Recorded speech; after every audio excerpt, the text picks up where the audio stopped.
संसार भर में जितने भी आस्तिक नास्तिक और जितने भी ईश्वर को, लोक को, परलोक को, पुनर्जन्म को, पाप को, पुण्य को मानने वाले जितने भी मत पंथ हैं, इनमें से आस्तिक लोग अर्थात जो परमेश्वर की सत्ता में विश्वास करते हैं, पुनर्जन्म की या कोई और इस लोक के अलावा किसी और लोक की सत्ता में विश्वास रखते हैं, उन लोगों ने लोक और परलोक की अपने अपने ढंग से व्याख्या की है।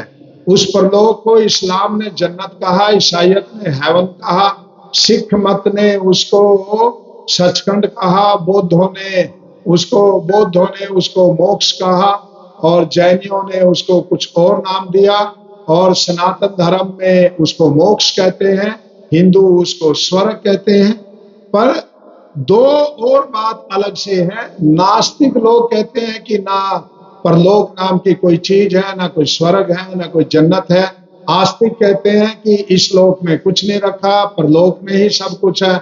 और नास्तिक कहते हैं परलोक है ही नहीं, जो कुछ है इस लोक में ही है, यहीं खाओ पियो, यहीं मजे करो, यहीं कर्ज लेकर के घी पियो। अर्थात चारवाक की नीति भी इस लोक के ऊपर केंद्रित होकर के रह गई थी, परलोक के बारे में उसकी भी कोई कल्पना नहीं थी। ऋषि दयानंद जी महाराज ने इहलोक और इस परलोक की खाई को पाठ दिया।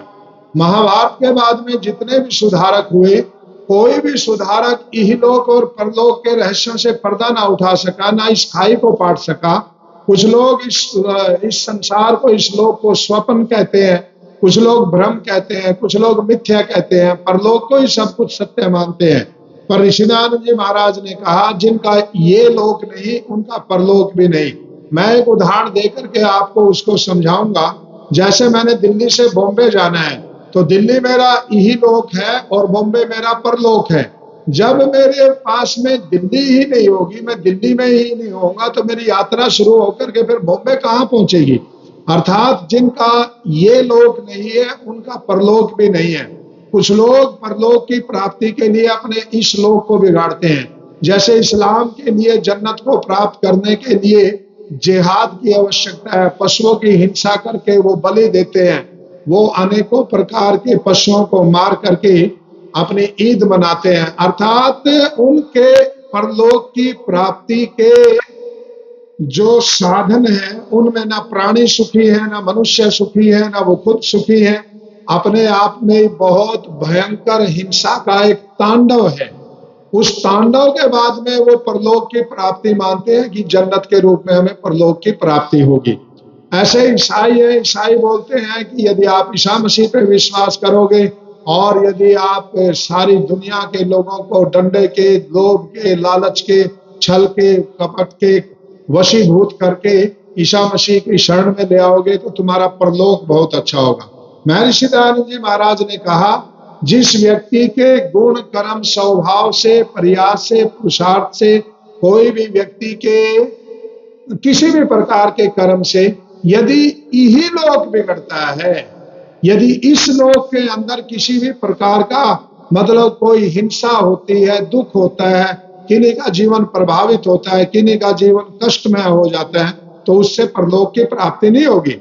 ऐसे डाकुओं ने भी अपनी तरह के कुछ तरीके चलाए। डाकू डाका डालते थे, डाके में से फिर कुछ पैसे निकाल करके भंडारे लगाते, देवी की कढ़ाई करते, मंदिर भी बनवाते, अर्थात हमें परलोक की प्राप्ति होगी। पर उनके डाका डालने से परलोक की प्राप्ति और डाके के धन से परलोक की प्राप्ति नहीं हो सकती। क्यों? जिसके यहाँ डाका डाला है उनके यहाँ कितना कष्ट हुआ, कितना उनको दुख हुआ, कितनी पीड़ा हुई, और उनका ईमानदारी और सच्चाई का कमाया हुआ धन इन्होंने एक रात में, एक ही झटके में उसका हरण कर लिया, धन को ले लिया। हो सकता है वो धन उनकी बेटी की शादी के लिए हो सकता है वो धन उनमें से किसी के बीमार का इलाज कराने के लिए हो सकता है वो धन किसी के सहयोग के लिए रखा हो सकता है वो धन किसी पुण्य काम के लिए रखा हो सकता है वो धन उनके किसी बेटे की पढ़ाई के लिए रखा हो। पर डाकू को तो डाका डालने से मतलब होता है, और डाकू डाका डालता है, उस धन का अपहरण कर लेता है, धन को ले लेता है और कुछ अपने पास रखता है, कुछ मंदिर में चढ़ाता है, कुछ नया मंदिर बनवा देता है, और वो ये सोचता है कि इससे मेरे को परलोक की प्राप्ति होगी।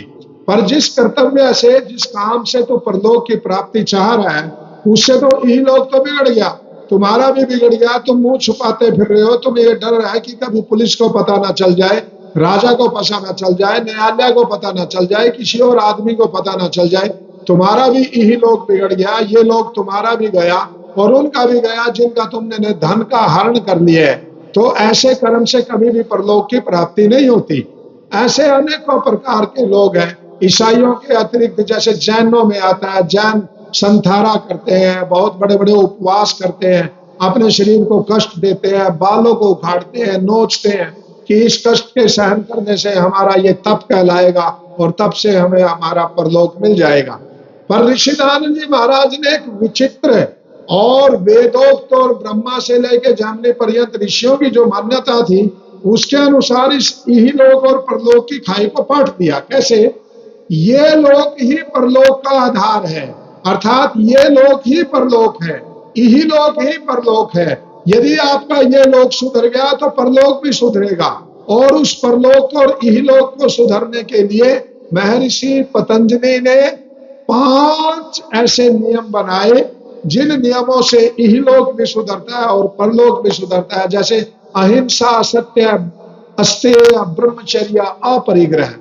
ये 5 ऐसे व्रत हैं, ये 5 ऐसे नियम हैं, ये 5 ऐसे संकल्प हैं जो आपके यही लोक को भी बनाते हैं और आपके परलोक को भी बनाते हैं। अर्थात अहिंसा, अहिंसा का अर्थ है अपने सुख के लिए किसी को दुख नहीं देना, अपनी सुविधा के लिए किसी को कष्ट नहीं देना, अपनी जिह्वा के स्वाद के लिए किसी प्राणी का जीवन नहीं ले लेना, अपने मानसिक संतोष के लिए, अपनी मानसिक संतुष्टि के लिए, अपने आप को सेटिस्फाई करने के लिए किसी दूसरे के कष्ट में, दूसरे के जीवन को कष्टमय नहीं बनाना, दुखमय नहीं बनाना। अर्थात किसी का बलपूर्वक, अन्याय पूर्वक सुख लेना भी हिंसा कहलाती है और किसी को अन्याय पूर्वक दुख देना भी हिंसा कहलाती है। तो इस प्रकार से अहिंसा का पालन करेंगे तो ये लोक भी बनेगा और अगला लोक भी बनेगा।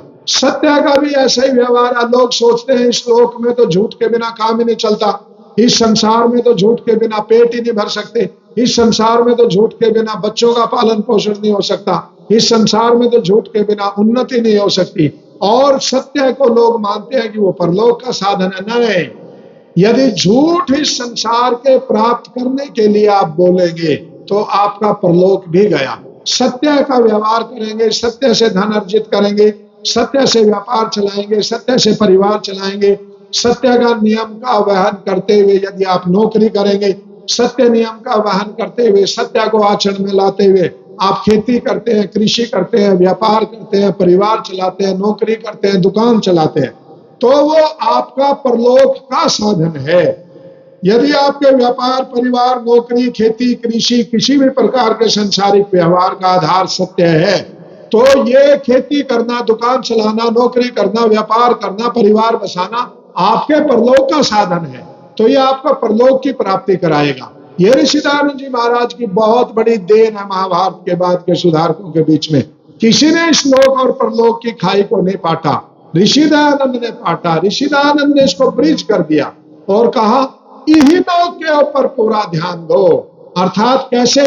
अहिंसा, सत्य, अस्तेय, ब्रह्मचर्य, अपरिग्रह, इन 5 महाव्रतों की कसौटी पे कस के जो अपना यही लोक बनाएगा वही परलोक को प्राप्त करेगा और उसी का परलोक सुधर जाएगा। आगे मैं एक और उदाहरण देना चाहता हूं। महर्षि दयानंद जी महाराज ने एक बड़ी पते की बात कही है। कोई भी प्राणी, कोई भी मनुष्य ऐसा नहीं है जो सुख नहीं चाहता हो, सभी सुख चाहते हैं, आत्मा का स्वभाव है। पर सुख कैसा? दूसरे को दुख दे करके सुख चाहा। जैसे घरों में, परिवारों में स्त्रियों का अपमान करके पुरुष अपने आप को सुखी करना चाहता है, बच्चों को परेशान करके कोई और सुखी होना चाहता है, व्यापारी अपने सामान्य व्यक्ति का शोषण करके सुखी होना चाहता है, अधिकारी रिश्वतखोरी और अन्याय का आचरण करके प्रजा को तंग करके सुखी होना चाहता है। ऋषि दयानंद जी महाराज कहते हैं इस प्रकार का सुख सुख नहीं है, दुख का मूल है। अर्थात इस सुख की प्राप्ति में तुम्हारे ऊपर दुखों का पहाड़ टूटता है। इसी प्रकार ये ही लोक और परलोक है। जो व्यक्ति छल से, कपट से, अनेकों प्रकार की दुर्भावनाओं का आश्रय लेकर के और यहाँ यही लोक को सुधारने का प्रयास करते हैं, उनका यही लोक भी नहीं सुधरता, ये लोक भी नहीं सुधरता और परलोक भी बिगड़ जाता है। जैसे मैंने उदाहरण दिया, मैं दिल्ली से बॉम्बे की यात्रा करना चाहता हूँ, तो दिल्ली मेरा यही लोक है, ये लोक है, और बॉम्बे मेरा परलोक है। दिल्ली और बॉम्बे के बीच का जो रास्ता है, इसको हम यात्रा कहते हैं। ऐसे ही जो हम यहाँ व्यवहार करते हैं, इस संसार में कर्म करते हैं, इस संसार में हम अपनी कोई रोजी रोटी के लिए, उन्नति के लिए, परिवार के लिए, व्यापार के लिए कुछ भी कार्य करते हैं, तो हमारा ये यही लोक है। परंतु इसका फल अच्छा करेंगे तो अच्छा, बुरा करेंगे तो बुरा, और सामान्य मिश्रित करेंगे तो मिश्रित। जैसे कोई 6 महीने पहले बीज बोता है और 6 महीने बाद में फसल काटता है। 6 महीने पहले बीज बोना गेहूं का, आजकल जैसे गेहूं की बिजाई हो रही है, तो गेहूं का बीज बोना यही लोक है, ये लोक है। और उसकी पानी देना, खाद देना, उसमें से घास उखाड़ना, कीड़े इत्यादि से उसकी रक्षा करना, ये परलोक तक की यात्रा है। और इस लोक का फल जब फसल कटती है, पकती है, मंडी में जाती है, पैसे घर में आता है, तो वो परलोक है, वो उसकी फल की प्राप्ति है। अर्थात हम जो कुछ भी कर्म करते हैं, फल स्वरूप हमारे आगे जन्म, जाति और हमारा आयु, हमारे सुख दुख, ये सब निश्चित होते हैं, उसको परलोक कहते हैं। तो भारत के अंदर भी कुछ ऐसे मत पंथ चले जो इस संसार को मिथ्या कहते थे, स्वप्न कहते थे, भ्रम कहते थे। अर्थात यहाँ पर दिल्ली मिथ्या है, दिल्ली भ्रम है, दिल्ली जो है वो स्वप्न की तरह है, और बॉम्बे सही है। तो जिनकी दिल्ली नहीं, उनकी बॉम्बे कहाँ से होगी? क्योंकि यात्रा तो दिल्ली से शुरू होनी है, तो यात्रा के प्रारंभ का पॉइंट नहीं है, तो पहुंचने का कहाँ होगा? और बीच की जो यात्रा है, उसमें चाहे कितने सुख हो, चाहे कितनी सुविधा हो। कोई व्यक्ति दिल्ली से बॉम्बे की यात्रा करता है, एसी का उसने बुकिंग कराई हुई है, एसी का उसके पास में टिकट है, तो वहां ठंडी ठंडी हवा लग रही है, खाने को भी आ रहा है, पीने को चाय कॉफी आ रही है, सोने के लिए बढ़िया बिस्तर है।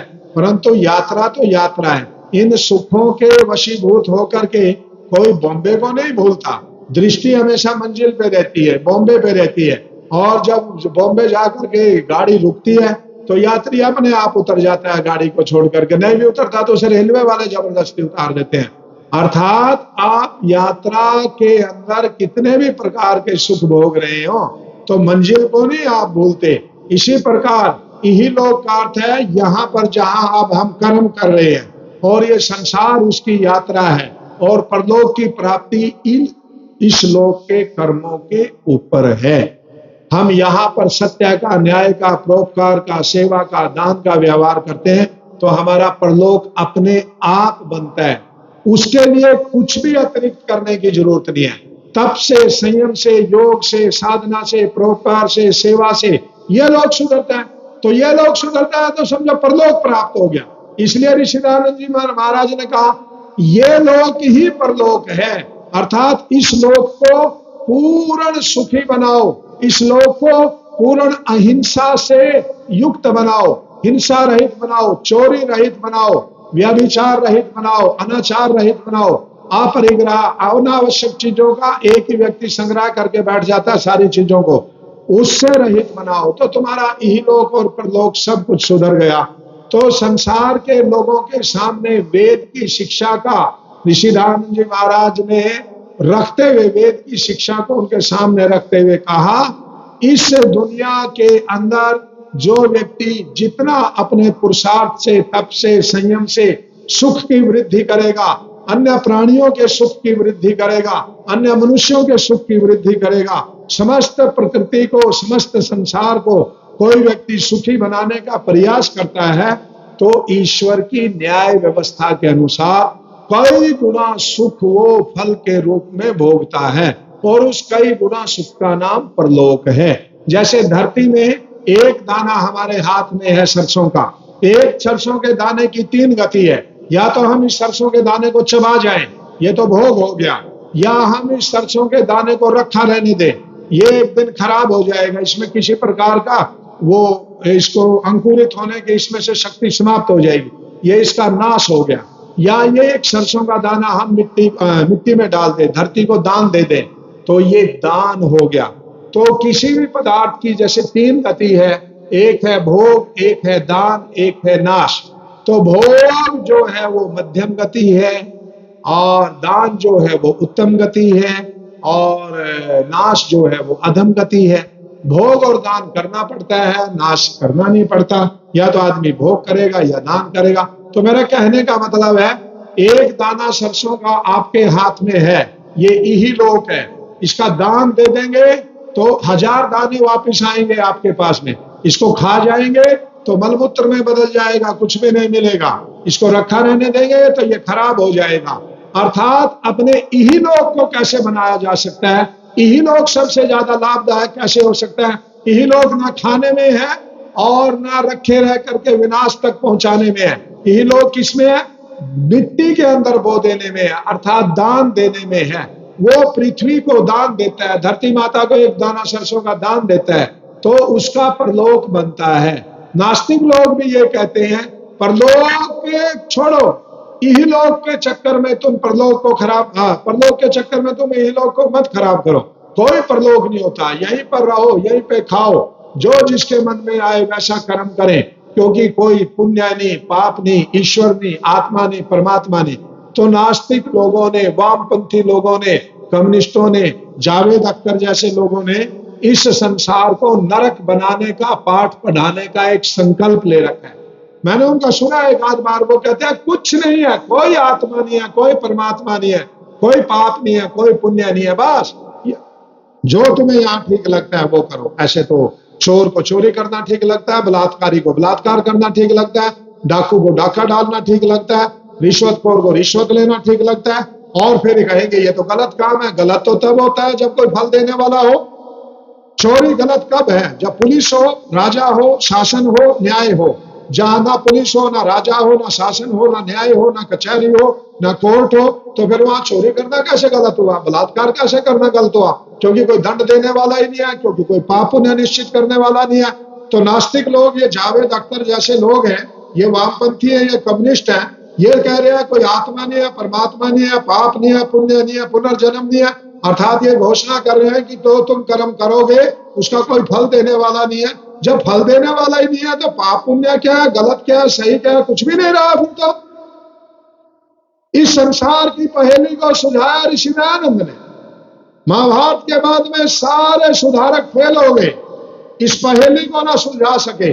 कोई इहलोक के चक्कर में परलोक को बिगाड़ बैठा, कोई परलोक के चक्कर में इहलोक को बिगाड़ बैठा। कितने लोग हैं, अनेकों प्रकार के कितने कुकर्म करते हैं। कोई पशु की बलि देता है, कोई मुर्गा काट के काली माई को चढ़ाता है, कोई देवी देवताओं को चढ़ाता है, कोई किसी प्रकार की पूजा करता है, कोई किसी प्रकार की करता है, कोई किसी किसी के बच्चे की भी बलि चढ़ा देता है। कहीं पर मनुष्य की बलि दी जाती है, कोई मुसलमान लोग गाय की बलि दे करके खुश होते हैं, नेपाल में भैंसे की बलि दे करके परलोक को मनाया जाता है। कहीं कलकत्ते में काली माई के सामने मुर्गे चढ़ा करके और कोई बकरे चढ़ा करके फिर कोई परलोक को प्राप्त करना चाहते हैं। इनसे ही लोग तो बिगड़ गया, मुर्गे का बिगड़ा, गाय का बिगड़ा, गधे का बिगड़ा और घोड़े का बिगड़ा, भैंसे का बिगड़ा। अरब के लोग वो ऊंट की बलि देते हैं तो वहां ऊंट का ही लोग बिगड़ गया। तुम्हारे किसी भी कर्म के कारण किसी प्राणी का ये लोग बिगड़ जाए तो उसके ये लोग को बिगाड़ करके तुम्हें परलोक की कभी भी प्राप्ति नहीं होगी। ये महर्षि दयानंद जी महाराज की इस आधुनिक समाज को अद्भुत देन है। और इस देन के कारण महर्षि दयानंद महाभारत के बाद में पहले ऐसे ऋषि हैं 5000 वर्षों के बाद में जिन्होंने इहलोक और परलोक की समस्या का समाधान किया था। यदि परलोक की प्राप्ति चाहते हो तो अपना इहलोक बनाओ। जिनका इहलोक नहीं उनका परलोक नहीं। अरे यहाँ किसी ने परिवार का पालन नहीं किया, किसी ने अपने कर्तव्यों का पालन नहीं किया, कोई राष्ट्रीय कर्तव्य का पालन ना करके राष्ट्र के साथ में धोखा करता है और फिर उस धोखे के पैसे से, उस द्रोह के, विश्वासघात के, उस देशद्रोह के पैसे से यदि मंदिर भी बनवा दिया, मस्जिद बनवा दी, चर्च बना दिया, कोई गुरुद्वारा बना दिया, तो उससे परलोक कैसे सुधरेगा? कतई नहीं सुधर सकता। इहलोक है तो परलोक है। तो इसलिए अहिंसा, सत्य, अस्तेय, ब्रह्मचर्य, अपरिग्रह, ये जो 5 यम हैं, ये जो 5 व्रत हैं, ये जो 5 महाव्रत हैं, ये इहलोक को बनाने में है। और इहलोक के बनते ही परलोक की प्राप्ति होती है। कैसे? जैसे हाइड्रोजन के 2 मॉलिक्यूल्स और ऑक्सीजन का एक मॉलिक्यूल मिलते ही पानी में परिवर्तित होता है। फिर पानी की प्राप्ति करनी नहीं पड़ती, मिलते ही पानी में मिल जाता है, मिलते ही पानी बन जाता है। ऐसे इहलोक ही परलोक में परिवर्तित होता है। इसलिए अस्मिन संसारे, इस संसार में आदमी धर्म का, न्याय का, परोपकार का, सेवा का, दान का, संयम का, तप का जीवन जिए तो परलोक की प्राप्ति अपने आप होती है।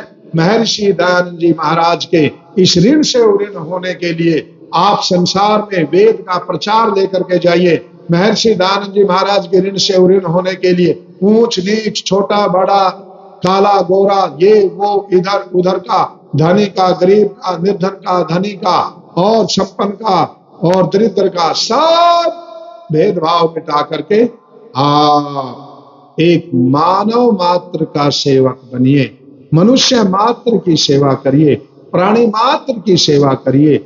आपका सुख किसी और प्राणी के दुख का कारण न बन जाए, इसका ध्यान रखिए और आप परलोक जाइए। आपको कोई रोकने वाला नहीं।